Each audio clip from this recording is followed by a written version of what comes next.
Praise the Lord. என் அன்பு சகோதர சகோதரிகளே, ஆண்டவர் இயேசு கிறிஸ்துவின் நாமத்தில் உங்களை வாழ்த்துகிறேன். இந்த வாழ்வு தரும் உணவு பகுதிக்கு உங்களை நான் வரவேற்கிறேன்.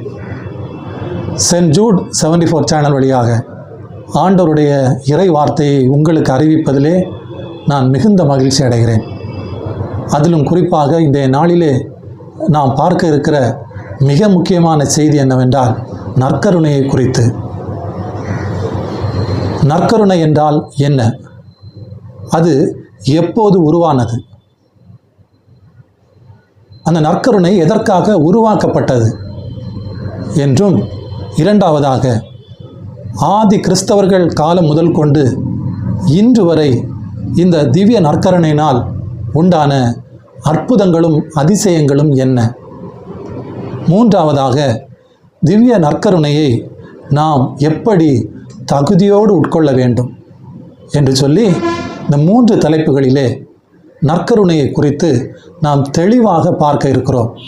என் அன்பு சகோதர சகோதரிகளே, நற்கருணை என்பது இந்த உலகத்திலே மிக முக்கியமான ஒரு அருள் அடையாளமாய் இருந்து கொண்டிருக்கிறது. எனவே முதலில் நற்கருணை என்றால் என்ன என்று நாம் முதலில் தெரிந்திருக்க வேண்டும். நற்கருணை என்றால் என்ன? கோதுமையினால் செய்யப்படுகின்ற ஒரு வெள்ளை நிற அப்பந்தான் நற்கருணை. கோதுமையினால் செய்யப்படுகின்ற ஒரு வெள்ளை நிற அப்பந்தான் நற்கருணை. இந்த நற்கருணை எப்போது உருவானது? யாரால் உருவானது? எதற்காக இது உருவாக்கப்பட்டது என்பதை நாம் அறிந்திருக்க வேண்டும். இந்த திவ்ய நற்கருணை ஆண்டவர் இயேசு கிறிஸ்துவினால் உருவானது. எப்பொழுது? ஆண்டவர் இயேசு கிறிஸ்து திருவிருந்து என்ற ஒரு நிகழ்வினை அவர் ஏற்பாடு செய்தார். அந்த திருவிருந்திலே அவர் அப்பத்தை பிட்டு தன்னுடைய சீடர்கள் 12 நபர்களுக்கும் அவர் கொடுத்தார். அப்பொழுதுதான் இந்த நற்கருணை என்கிற இந்த அருள் அடையாளம் உருவானது. இதை நாம் திருவிருந்து என்று சொல்கிறோம். இந்த திருவிருந்தானது அன்று புனித வியாழன் அன்று உருவானது. வியாழக்கிழமை இந்த காரியத்தை ஒவ்வொரு வருடமும் நாம் இதை கொண்டாடி கொண்டிருக்கிறோம். புனித வியாழன் என்று கொண்டாடி கொண்டிருக்கிறோம். நற்கருணையை அந்த வியாழன் அன்றுதான் இந்த ஆண்டவர் இயேசு கிறிஸ்து இதை ஏற்படுத்தினார். தன்னுடைய உடல், தன்னுடைய இரத்தம் என்று சொல்லி அப்பத்தையும் இரசத்தையும் சீடர்களுக்கு அவர் கொடுத்தார். எனவே இதை நாம் திரு அவையானது புனித வியாழன் என்று ஒவ்வொரு வருடமும் இதை கொண்டாடி கொண்டிருக்கிறது நமக்கு தெரியும். இதை குறித்து ஆண்டவருடைய வார்த்தை என்ன சொல்கிறது என்று நாம் பார்ப்போம். மத்தேயு 26வது அதிகாரத்திலே 26வது வார்த்தை சொல்கிறது. அவர்கள் உணவருந்தி கொண்டிருந்த பொழுது இயேசு அப்பத்தை எடுத்து கடவுளை போற்றி அப்பத்தை பிட்டு சீடர்களுக்கு கொடுத்து, இதை பெற்று உண்ணுங்கள், இது எனது உடல் என்றார். ஆண்டவர் இயேசு கிறிஸ்து அப்பத்தை பிட்டு சீடர்களுக்கு கொடுத்து விட்டு சொன்னார், இது என்னுடைய உடல் என்று சொன்னார். அது மாத்திரமல்ல, லூக்கா அதிகாரத்திலே 22வது அதிகாரத்திலே 19வது வார்த்தையிலே சொல்லப்பட்டிருக்கிறது, எனது நினைவாக இதை இவ்வாறு செய்யுங்கள் என்று சொல்லப்பட்டிருக்கிறது. ஆம் அன்பு சகோதர சகோதரிகளே, இந்த திருவிருந்து நடப்பதற்கு முன்பே ஆண்டவர் அவருடைய சீடர்களிடம் பல நேரங்களிலே இதை குறித்து பேசியிருக்கிறார். ஆனால் அந்த சீடர்கள் அதை புரிந்து கொள்ளாதவர்களாக இருந்தார்கள். திருவிருந்து நடப்பதற்கு முன்னாலேயே ஆண்டவர் தன்னுடைய உடலை அப்பமாக, திராட்சை ரசத்தை இரத்தமாக அவர் கொடுக்க போகிறார் என்று சொல்லி முன்பாகவே சீடர்களோடு அவர் பேசியிருந்தார். ஆனால் பேசியிருந்த எந்த காரியமும் அந்த சீடர்கள் அதை புரிந்து கொள்ள முடியாதவர்களாக இருந்தார்கள். பாருங்கள், யோவான் 6வது அதிகாரத்திலே 51வது வார்த்தையிலே, விண்ணிலிருந்து இறங்கி வந்த வாழ்வு தரும் உணவு நானே, இந்த உணவை எவராவது உண்டால் அவர் என்றுமே வாழ்வார். எனது சதையை உணவாக கொடுக்கிறேன், அதை உலகு வாழ்வதற்காகவே கொடுக்கிறேன் என்று சொல்லி ஆண்டவர் இயேசு கிறிஸ்து திருவிருந்து நடத்துவதற்கு முன்பாகவே சீடர்களோடு இருக்கிற பொழுது இதை சொல்லியிருந்தார். ஆனால் சீடர்களுக்கு அதை புரிந்து கொள்ள முடியவில்லை. இரண்டாவது பாருங்கள், யோவான் 6வது அதிகாரத்திலே 58வது வார்த்தையிலே சொல்லியிருக்கிறார், விண்ணிலிருந்து இறங்கி வந்த உணவு இதுவே, இது நம் முன்னோர் உண்ட உணவு போன்றது அல்ல, அதை உண்டவர்கள் இறந்து போனார்கள், இவ்வுணவை உண்போர் என்றும் வாழ்வர் என்று சொல்லி சீடர்களுக்கு ஏற்கனவே அவர் சொல்லியிருந்தார். இந்த சொல்லியிருந்த இந்த காரியத்தை தான் இந்த திருவிருந்து என்கிற இந்த இரவு உணவின் பொழுது அதை அவர் அந்த சீடர்களுக்கு செயல்படுத்தி காட்டினார். அப்பத்தை பிட்டு கொடுத்து இது என்னுடைய உடல் என்று சொல்லி கொடுத்தார். இரசத்தை கொடுத்து இது என்னுடைய இரத்தம் என்று சொல்லி கொடுத்தார். முன்பு அவர்களுக்கு சொல்லி கொண்டிருந்த அந்த காரியத்தை இந்த திருவிருந்திலே அவர்களுக்கு அதை செய்து காட்டினார். என் அன்பு சகோதர சகோதரிகளே, செய்து காட்டியது மாத்திரமல்ல, இதை ஒவ்வொரு நாளும் இதை நினைவாக செய்யுங்கள் என்று அவர் சொன்னார். எனவே திருவிருந்திற்கு பின்புதான் ஆண்டவர் இயேசு கிறிஸ்து இறந்து உயிர்த்தெழுந்து விண்ணேற்றமடைந்த பிறகுதான் இந்த சீடர்கள் இவர் சொன்ன இந்த காரியத்தை புரிந்து கொண்டார்கள். அப்பம் என்கிறது ஆண்டவருடைய திருவுடல் என்றும் திராட்சை ரசம் என்கிறது ஆண்டவருடைய திருரத்தம் என்பதையும் அவர்கள் அதற்கு பின்னர் தான் புரிந்து கொண்டார்கள். ஆம், அப்படி புரிந்து கொண்ட சீடர்களிலே ஒருவரான புனித பவுல் இதை குறித்து என்ன சொல்லுகிறார் பாருங்கள். 1 கொரிந்தியர் 10வது அதிகாரத்திலே 16வது வார்த்தையிலே சொல்கிறார், கடவுளை போற்றி திருவிருந்து கிண்ணத்திலிருந்து பருகுகிறோமே, அது கிறிஸ்துவின் இரத்தத்தில் பங்கு கொள்ளுதல் அல்லவா? அப்பத்தை பிட்டு உண்ணுகிறோமே, அது கிறிஸ்துவின் உடலில் பங்கு கொள்ளுதல் அல்லவா என்று என் அருமையாக அவர் அந்த அப்பத்தையும் இரசத்தையும் கடவுளுடைய திருவுடல், கடவுளுடைய திரு இரத்தம் என்பதை அவர் சுவைத்திருந்தார், அனுபவித்திருந்தார். அதை அவர் தெளிவாக அறிந்திருந்தார். அதனால்தான் இப்படிப்பட்ட வார்த்தைகளை அவர் சொல்லுகிறார். கடவுளை போற்றி திருவிருந்து கிண்ணத்தில் பருகுகிறோமே, அது கிறிஸ்துவின் இரத்தத்தில் பங்கு கொள்ளுதல் அல்லவா? அப்பத்தை பிட்டு உண்ணுகிறோமே, அது கிறிஸ்துவின் உடலில் பங்கு கொள்ளுதல் அல்லவா என்று சொல்லுகிறார். அதுபோல அந்த காலகட்டத்திலே முதல் கிறிஸ்தவர்கள் என்று அழைக்கப்பட்ட அந்தியோக்கியாவிலே முதல் கிறிஸ்தவர்கள் என்று அழைக்கப்பட்ட இந்த சீடர்களுடைய நண்பர்கள் முதல் கிறிஸ்தவர்கள் ஆனார்கள். இந்த முதல் கிறிஸ்தவர்கள் அவர்கள் எப்படிப்பட்ட வாழ்க்கை வாழ்ந்தார்கள் என்று ஆண்டவருடைய வார்த்தை நமக்கு கற்றுக் கொடுக்கிறது பாருங்கள். திருத்தூதர் பணிகள் 12வது அதிகாரத்திலே 42வது வார்த்தையிலே சொல்லப்பட்டிருக்கிறது, அவர்கள் திருத்தூதர்கள் கற்பித்தவற்றிலும் நட்புறவிலும் அப்பம் பிடுதலிலும் இறை வேண்டலிலும் உறுதியாய் நிலைத்திருந்தார்கள். மக்கள் அனைவரிடமும் அச்சம் நிலவியது. என் அன்பு சகோதர சகோதரிகளே, புனித பவுல் இதை தெளிவாக நமக்கு சுட்டி காட்டுகிறார். முதல் கிறிஸ்தவர்கள் எப்படி அவருடைய வாழ்க்கையிலே அவர்கள் வாழ்ந்தார்கள் என்று ஆண்டவருடைய வார்த்தை நமக்கு கற்றுத்தருகிறது. இது ஏதோ ஒரு வாரம், ஏதோ ஒரு மாதத்திலே, ஏதோ ஒரு ஆண்டிலே நடந்த காரியம் அல்ல, ஒவ்வொரு நாளும் இது நடந்தது என்று ஆண்டவருடைய வார்த்தை நமக்கு சொல்லுவதை கவனியுங்கள். திருத்தூதர் பணிகள் 2வது அதிகாரத்திலே 46வது வார்த்தையிலே சொல்லப்பட்டிருக்கிறது, ஒவ்வொரு நாளும் அவர்கள் ஒரே மனதோடு கோவிலில் தவறாது கூடி வந்தார்கள். என் அன்பு சகோதர சகோதரிகளே, ஆண்டவர் விண்ணேற்றம் அடைந்த பிறகு இந்த சீடர்கள் இந்த மக்களை வழிநடத்தினார்கள். அப்பொழுது நடந்த நிகழ்வுதான் இது. இந்த நிகழ்வு ஒவ்வொரு நாளும் கோவிலிலே தவறாமல் நடந்தது. இதைத்தான் நம்முடைய திரு அவை மிக தெளிவாக ஒவ்வொரு நாளும் இந்த திருப்பலி ஒன்றை வைத்து அதிலே நற்கருணை என்கிற ஒரு அருள் அடையாளத்தை மக்களுக்கு கொடுத்து வருகிறதை நாம் அறிந்திருக்கிறோம். என் அன்பு சகோதர சகோதரிகளே, அப்படி என்றால் இந்த நற்கருணை என்றால் சாதாரண கோதுமையிலே செய்யப்பட்ட அப்பம் என்று நாம் பார்த்தோம். அப்படி என்றால் இந்த நற்கருணை எதற்காக உருவாக்கப்பட்டது, எதற்காக ஏற்படுத்தப்பட்டது என்பதையும் நாம் தெளிவாக அறிந்திருக்க வேண்டும். இந்த நற்கருணையானது மனிதன் வாழ்வடைய வேண்டும் என்று சொல்லி, அதுவும் நிலை வாழ்வை பெற்றுக்கொள்ள வேண்டும், மனிதன் நிலை வாழ்வை பெற்றுக்கொள்ள வேண்டும் என்று சொல்லிதான் இந்த நற்கருணையை ஆண்டவர் அவருடைய உடலையும் இரத்தத்தையும் நமக்கு தந்தார். உடலையும் இரத்தத்தையும் நாம் உட்கொள்கிற பொழுது நாம் ஒருபோதும் இறந்து போக மாட்டோம். நமக்கு இறப்பு என்பதே இல்லை என்று ஆண்டவருடைய வார்த்தை ஏற்கனவே கற்பித்து கொடுத்ததை நாம் பார்த்தோம். ஆம் அன்பு சகோதர சகோதரிகளே, நற்கருணையை உட்கொள்கிற பொழுது நமக்கு இறப்பென்பதே இல்லை.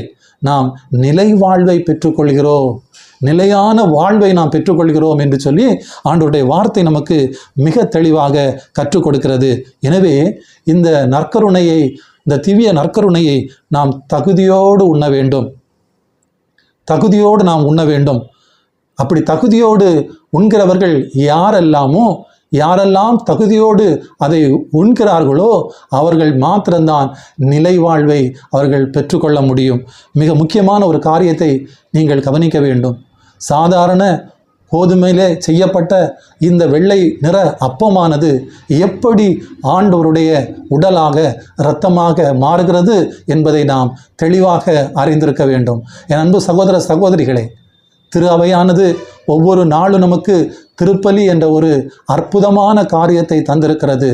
இந்த நிகழ்விலே தான் ஆண்டவரிடம் வைக்கப்படுகின்ற இந்த கோதுமை அப்பம் என்கிற நற்கருணை அவருடைய உடலாகவும் இரத்தமாகவும் மாறுகிறது. குருவானவர் அந்த திருப்பலியிலே இந்த நற்கருணை என்கிற இந்த அப்பத்தை அவர் ஆசீர்வதித்து, இது ஆண்டவருடைய உடலாக இரத்தமாக மாறட்டும் என்று சொல்லுகிற பொழுதுதான் அது உண்மையிலேயே ஆண்டவருடைய சதையாக இரத்தமாக மாறுகிறது என்பதை நாம் தெளிவாக அறிந்திருக்க வேண்டும். என் அன்பு சகோதர சகோதரிகளே, இந்த நற்கருணையை குறித்து ஆதி காலம் முதல் கொண்டு இன்று வரை ஒரு தவறான ஒரு நிகழ்வு நமக்குள்ளாய் நடந்து கொண்டிருக்கிறது. தவறான சிந்தனை, தவறான பேச்சு இருந்து கொண்டே இருக்கிறது. இது நற்கருணை என்பது ஆண்டவருடைய உடல் அல்ல, இது ஒரு சாதாரண ஒரு அப்பம், இது கோதுமையிலே செய்யப்படுகிற ஒரு சாதாரண அப்பம்தான் என்று சொல்லி மக்கள் சிந்திக்கிறதையும் பேசுவதையும் நாம் கேட்டுக்கொண்டிருக்கிறோம். அநேக நேரங்களிலே நாமே இப்படி பேசி கொண்டிருந்திருக்கிறோம். ஆமென் அன்பு சகோதர சகோதரிகளே, அது உண்மை அல்ல. அப்படி பேசுவது உண்மை அல்ல. உண்மையிலேயே திருப்பலியிலே குருவானவர் அதை ஆசீர்வதிக்கிற பொழுது அது ஆண்டவருடைய உடலாக இரத்தமாக மாறுகிறது என்பதற்கு பல காலகட்டங்களிலே பல எடுத்துக்காட்டுகளை, பல நிகழ்வுகளை ஆண்டவர் இயேசு கிறிஸ்து ஏற்படுத்தி இருக்கிறார். அன்பு சகோதர சகோதரிகளே, அதையும் நாம் தெளிவாக அறிந்திருக்க வேண்டும்.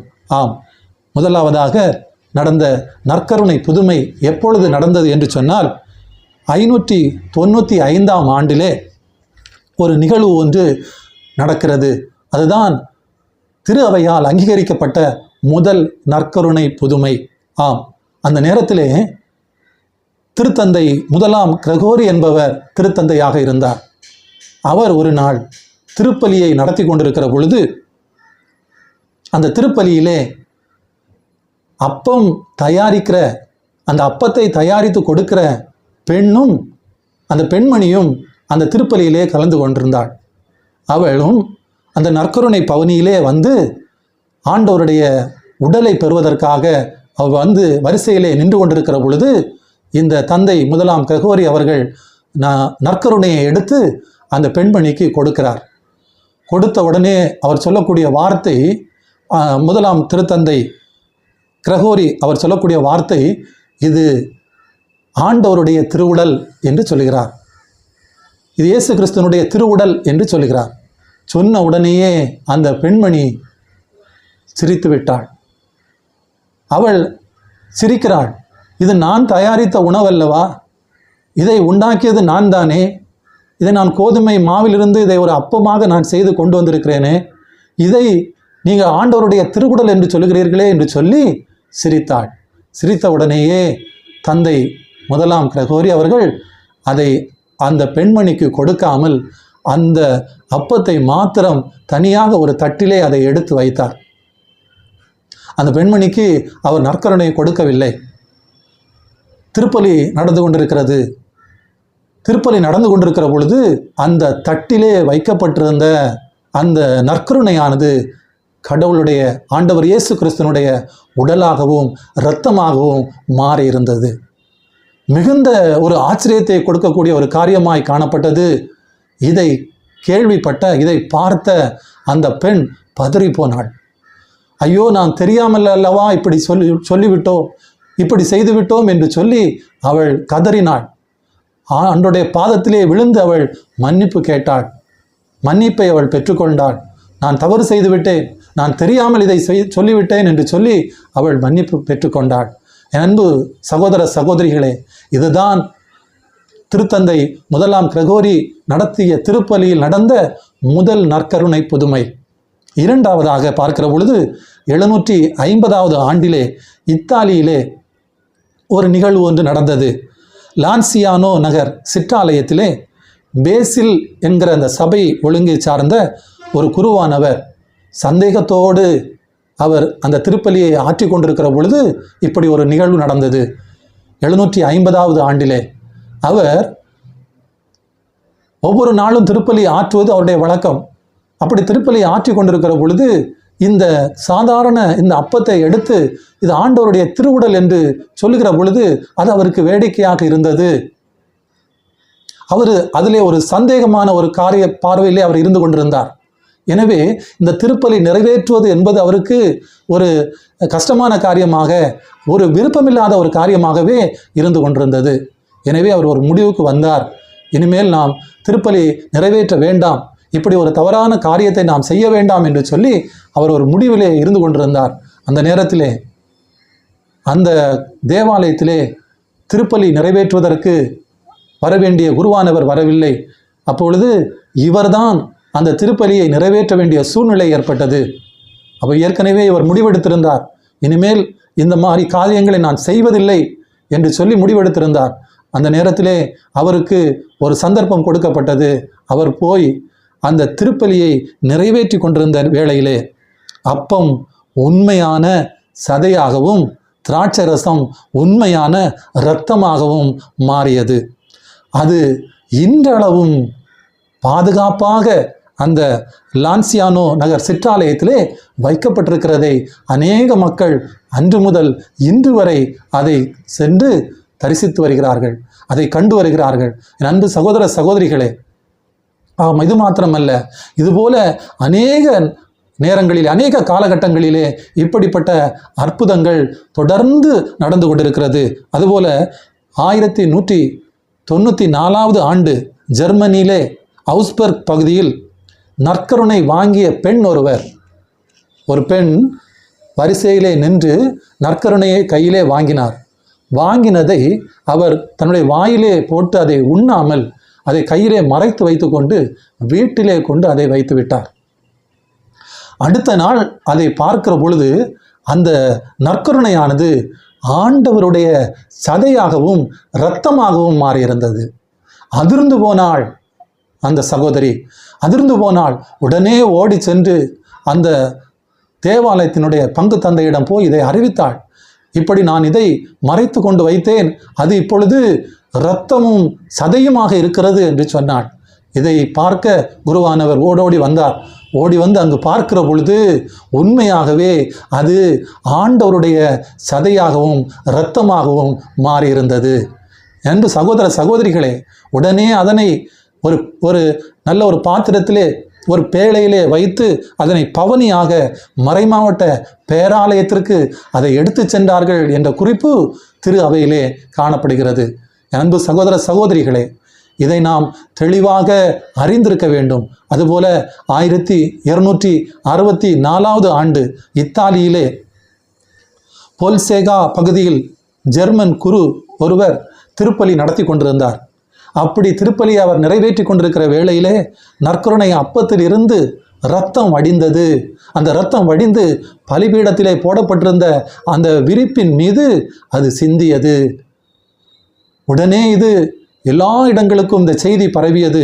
இதை கேட்ட திருத்தந்தை 4ஆம் உர்பான் தனது பிரதிநிதிகள் மூலமாக அங்கு சென்று அதை ஆய்வு செய்து அதை உறுதி செய்தார்.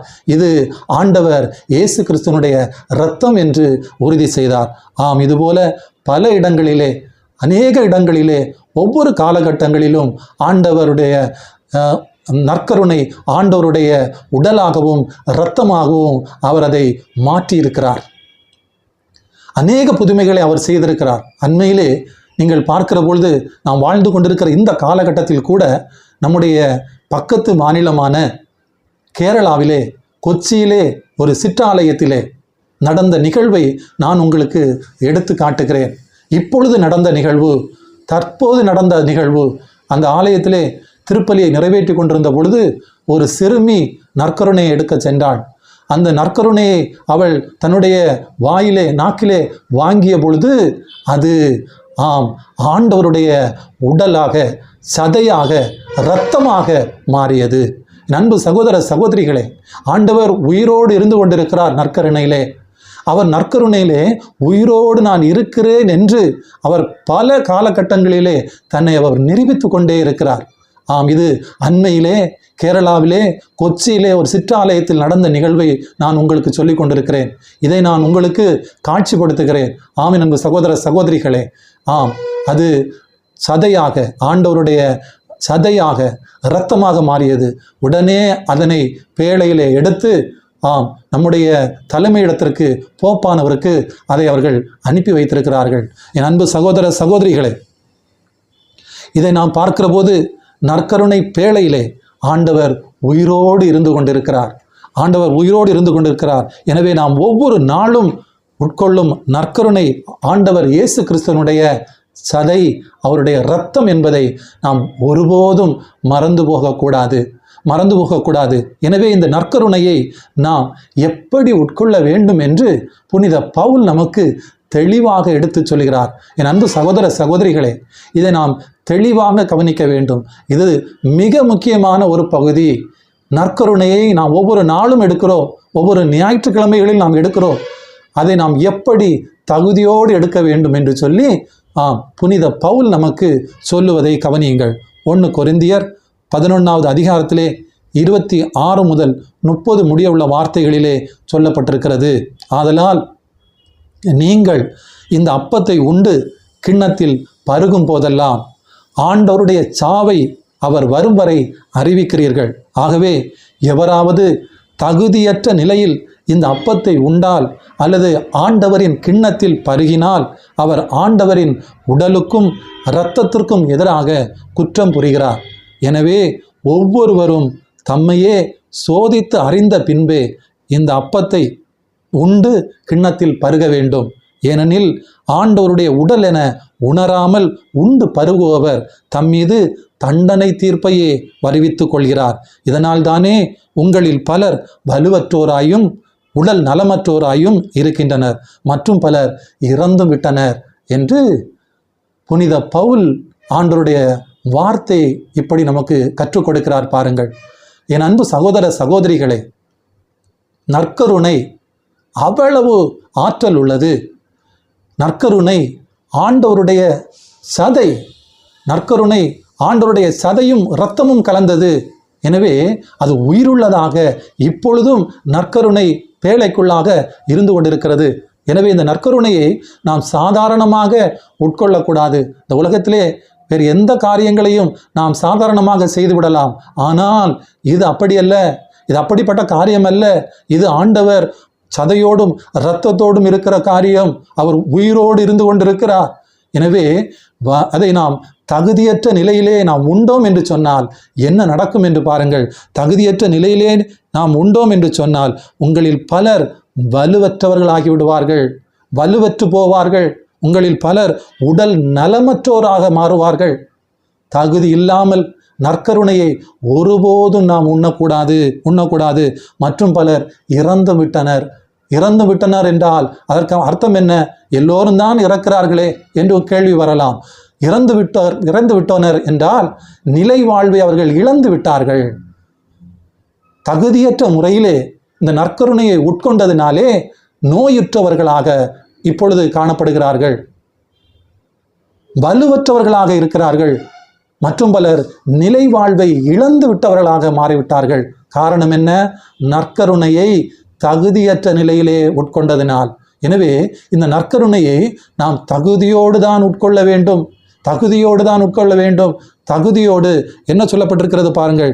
எனவே ஒவ்வொருவரும் தம்மையே சோதித்து அறிந்த பின்பே இந்த அப்பத்தை உண்டு கிண்ணத்தில் பருக வேண்டும். நாம் பார்த்திருப்போம், நம்முடைய இடங்களிலே, வீட்டிலே காலையிலே திருப்பலிக்கு செல்ல வேண்டும்.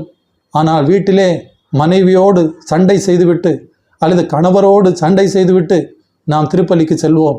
திருப்பலிக்கு செல்லும் பொழுது நாம் சொல்லிவிட்டு செல்வோம், நான் திருப்பலிக்கு போயிட்டு வாரேன், வந்து நான் உங்களை கவனிச்சுக்கிறேன் அப்படின்னு சொல்லிவிட்டு சென்று அங்கு திருப்பலியிலே கலந்து கொண்டு அங்கு நற்கருணையை நாம் பெற்றுக்கொள்கிறோம். ஆண்டவருடைய திருவுடலையும் பெற்றுக்கொள்கிறோம். எனவே இப்படி நாம் ஆண்டவருடைய திருவுடலை நாம் பெற்றுக்கொண்டோம் என்று சொன்னால் அது நமக்கு நோயை ஏற்படுத்தும். அது நம்மளை வலுவற்றவர்கள் ஆக்கும். அது நம்மை இறந்து போக செய்யும். அதுபோல வெத்திலையை போட்டு வாயிலே நல்ல மென்று விட்டு அதை கொப்பளித்து விட்டு உடனே போய் ஆண்டவருடைய திருவுடலை நற்கருணையை பெறுகிறார்கள். நன்கு குடித்து விட்டு அதிகாலையில் எழுந்து பூசைக்கு போகும் பொழுது எந்த ஒரு தயாரிப்பும் இல்லாமல், எந்த ஒரு பாவ மன்னிப்பும் பெறாமல் தன்னுடைய கையை நீட்டி அல்லது நாக்கை நீட்டி ஆண்டவருடைய திருவுடலை பெற்றுக்கொள்கிறார்கள். அதுபோல வீட்டிலே சண்டை போட்டுவிட்டு தேவையில்லாத வார்த்தைகளை எல்லாம் பேசிவிட்டு போய் ஆண்டவருடைய திருவுடலை பெறுகிறார்கள். இப்படி பெறுவதனால் என்ன நடக்கிறது என்று சொன்னால் இப்படி பெறுகிற பொழுது அந்த மனிதன் நோயுற்றவனாக மாறுகிறான். அவனுக்குள்ளாய் நோய் உண்டாகிறது, வலுவிழந்து போகிறான், அவன் இறந்து போகிறான் என்று சொல்லி ஆண்டவருடைய வார்த்தை நமக்கு கற்றுக் கொடுக்கிறது. இப்படி ஆண்டவருடைய திருவுடலை உட்கொண்ட ஒரு மனிதனை இந்த பைபிள் சொல்லிக் கொடுக்கிறது, நமக்கு எடுத்துக்காட்டாக சொல்லிக் கொடுக்கிறது. பாருங்கள், அன்பு சகோதர சகோதரிகளே, லாசர் மரித்து உயிர் பெற்று எழுந்து அவருடைய வீட்டிலே ஒரு விருந்து ஒன்று வைத்திருந்தார். அப்பொழுது அவர் ஆண்டவர் இயேசு கிறிஸ்துவையும் அவருடைய சீடர்களையும் அவர் அழைத்திருந்தார். விருந்திற்காக இவர்கள் எல்லோரும் அங்கு சென்றார்கள். செல்கிற பொழுது ஆண்டவர் இயேசு கிறிஸ்து உட்கார்ந்திருந்த நேரத்திலே மரியாள் 320 கிராம் இலாமிச்சை என்கிற ஒரு நறுமண தைலத்தை, கலப்பற்ற நறுமண தைலத்தை கொண்டு வந்து ஆண்டவருடைய கால்களிலே ஊற்றி அதை தன்னுடைய கூந்தலாலே துடைத்தார் என்று சொல்லப்பட்டிருக்கிறது. அப்படி துடைத்த பொழுது அந்த தைலத்தினுடைய நறுமணம் அந்த வீடு முழுவதும் பரவியது. இதை பார்த்து கொண்டிருந்த யூதாஸ் என்கிற இந்த சகோதரர் அவர் சொல்கிறார், இதை இப்படி செய்வதை காட்டிலும் இதை விற்று ஏழைகளுக்கு கொடுத்திருக்கலாமே என்று அவர் சொல்கிறார். அப்பொழுது ஆண்டவர் சொல்கிறார், என்னுடைய அடக்க நிகழ்வை முன்னிட்டு இவள் இப்படி செய்தாள் என்று சொல்கிறார். ஆனால் இதை யூதாஸ் சொல்லுகிற பொழுது இதை விற்று ஏழைகளுக்கு கொடுத்திருக்கலாமே என்று சொல்கிறார். அவர் ஏழைகள் மேல் கொண்டிருந்த அன்பினாலோ அக்கறையினாலோ அல்ல, அந்த மனிதன் ஒரு திருடனாக இருந்தான் என்று சொல்லி ஆண்டவருடைய வார்த்தை சொல்கிறது. பாருங்கள், யோவான் 12வது அதிகாரத்திலே 6வது வார்த்தை சொல்கிறது, ஏழைகள் பால் கொண்டிருந்த அக்கறையினால் அல்ல, மாறாக அவன் ஒரு திருடனாய் இருந்ததால் இப்படி கேட்டான். பார்த்தீர்களா என் அன்பு சகோதர சகோதரிகளே, ஆண்டவர் இயேசு கிறிஸ்துவோடு இருந்த 12 சீடர்களிலே பணப்பையை வைத்திருந்தது இந்த யூதாஸ். இந்த யூதாஸ் அடிக்கடி அந்த பணப்பையிலிருந்தே அவர்களுக்கு தெரியாமல் பணத்தை எடுத்து செலவு பண்ணுவது உண்டு, திருடுவது உண்டு. எனவே அவன் ஒரு திருடனாக இருந்தான். எனவே தான் அவன் இப்படிப்பட்ட வார்த்தைகளை அவன் சொன்னான். 2வது பாருங்கள், ஆண்டவர் இயேசு கிறிஸ்து சொல்கிறார், என்னை உங்களில் ஒருவர் காட்டி கொடுப்பார்கள் என்று சொல்கிறார். அப்படி சொல்லுகிற பொழுது அந்த 12 சீடர்களுக்குள்ளாக ஒரு குழப்பம் உண்டாகிறது. யார் இவரை காட்டி கொடுப்பார்கள், யார் என்று அவர்களுக்குள்ளாய் ஒரு குழம்பிய நிலையிலே அவர்கள் காணப்படுகிறார்கள். அப்பொழுது ஆண்டவர் அதை தெளிவுபடுத்தும் விதமாக இப்படிப்பட்ட ஒரு காரியத்தை செய்கிறார். பாருங்கள், யோவான் 13வது அதிகாரத்திலே 26 முதல் 27 முடிய உள்ள வார்த்தைகளிலே சொல்லப்பட்டிருக்கிறது. இயேசு மறுமொழியாக, நான் யாருக்கு அப்ப துண்டை தோய்த்து கொடுக்கிறேனோ அவன்தான் என சொல்லி அப்ப துண்டை தோய்த்து சீமோன் இஸ்காரியோத்தின் மகனாகிய யூதாசுக்கு கொடுத்தார். அவன் அப்ப துண்டை பெற்றதும் சாத்தான் அவனுக்குள் நுழைந்தான். இயேசு அவனிடம், நீ செய்ய விருப்பதை விரைவில் செய் என்றார். என் அன்பு சகோதர சகோதரிகளே, தகுதியில்லாத நிலையிலே இந்த யூதாஸ் காணப்பட்டதினாலே இந்த 12 சீடர்களிலே இந்த 11 சீடர்களுக்குள்ளாய் இந்த நற்கருணையை, இந்த அப்பத்தை அவர்கள் பெற்றுக்கொண்ட பொழுது அவர்களுக்குள்ளாய் தூய ஆவி கடந்து சென்றது. ஆனால் இந்த தீமையாய் இருந்த, இந்த திருடனாய் இருந்த இந்த யூதாசுக்குள்ளாய் இந்த அப்ப துண்டை கொடுக்கிற பொழுது அவனுக்குள்ளாய் சாத்தான் புகுந்தான் என்று சொல்லப்பட்டிருக்கிறது. ஆம் அன்பு சகோதர சகோதரிகளே, ஒரு பொழுதும் நாம் நற்கருணையை தகுதி இல்லாமல் உட்கொள்ளவே கூடாது. நற்கருணையை நீங்கள் உட்கொள்ளாமல் இருந்தாலும் பரவாயில்லை, தகுதியோடு அதை உட்கொள்ள வேண்டும். அதற்கென்று நமக்கு திரு அவையானது ஒப்புரவு என்கிற அருள் சாதனத்தை கொடுத்திருக்கிறது. அங்கு சென்று நம்முடைய பாவங்களை எல்லாம் நாம் அறிக்கை செய்து பாவ மன்னிப்பை நாம் பெற்று, பாவ மன்னிப்பை பெற்று நம்மை சோதித்து அறிந்த பின்னர் ஆண்டவருடைய திருவுடலையும் அவருடைய திரு இரத்தத்தையும் நாம் பெற்றுக்கொள்ளலாம்.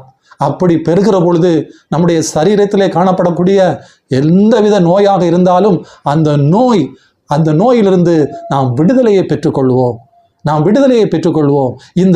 இந்த ஆண்டவருடைய சதை, ஆண்டவருடைய இரத்தம் நம்முடைய உடலிலே சென்று நோயை குணப்படுத்தக்கூடியதாக இருக்கிறது, பேயை ஓட்டக்கூடியதாக இருக்கிறது, அற்புதங்களையும் அதிசயங்களையும் அது செய்யக்கூடியதாக இருக்கிறது. அதே நேரத்திலே நீங்கள் அந்த அப்பத்தை, ஆண்டவருடைய திருவுடலை, ஆண்டவருடைய திரு இரத்தத்தை தகுதி இல்லாமல், உங்களையே நீங்கள் சோதித்து அறியாமல், நல்ல ஒரு பாவ சங்கீர்த்தனம் செய்து கொள்ளாமல் நீங்கள் இந்த ஆண்டவருடைய திருவுடலை, அவருடைய இரத்தத்தை நீங்கள் உண்டு பருகுவீர்கள் என்று சொன்னால் அது உங்களுக்கு நோயை உண்டாக்கும். அது உங்களுக்கு நோயை கொண்டு வரும். அது உங்களை வலுவற்றவர்களாக ஆக்கும். உங்களுக்குள்ளாய் சாத்தான் புகுந்து கொள்வான். தீமையான காரியம் உங்களுக்குள்ளாய் புகுந்து கொள்ளும். உங்களால் தப்பித்து கொள்ள முடியாது. எனவேதான் ஆண்டவருடைய திருவுடல் அவ்வளவு ஒரு முக்கியமான காரியமாக இருக்கிறது. ஆம், ஆண்டவர் இன்றளவும் நற்கருணையிலே பேழைக்குள்ளாய் உயிரோடு இருக்கிறார். அவர் இரத்தமும் சதையுமாக தன்னை மாற்றி அநேக காலகட்டங்களிலே அதை அவர் உறுதி செய்திருக்கிறார். அண்மையிலே நடந்த ஒரு நிகழ்வையும் நான் உங்களுக்கு சொன்னேன், என் அன்பு சகோதர சகோதரிகளே. எனவே நற்கருணையை வாங்குவதற்கு முன்பு உங்களை நீங்கள் தயாரித்து கொள்ளுங்கள். நல்ல முறையிலே தயாரித்து கொள்ளுங்கள். தயாரித்து விட்டு அதன் பிறகு ஆண்டவருடைய திருவுடலை நீங்கள் உண்டு பருகுங்கள். என் அன்பு சகோதர சகோதரிகளே, நான் சொன்ன இந்த காரியத்தை உங்களுடைய மனதிலே, உங்களுடைய உள்ளத்திலே, உங்களுடைய சிந்தனையிலே தெளிவாக நிறுத்தி கொள்ளுங்கள். தகுதி இல்லாமல் ஒரு பொழுதும் நற்கருணையை உண்ணாதீர்கள்.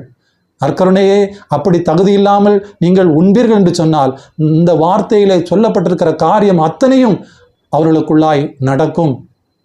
என் அன்பு சகோதர சகோதரிகளே, இதை தெளிவாக அறிந்திருக்கிறீர்கள். இதை தெளிவாக நீங்கள் புரிந்து கொண்டீர்கள் என்று நான் நம்புகிறேன்.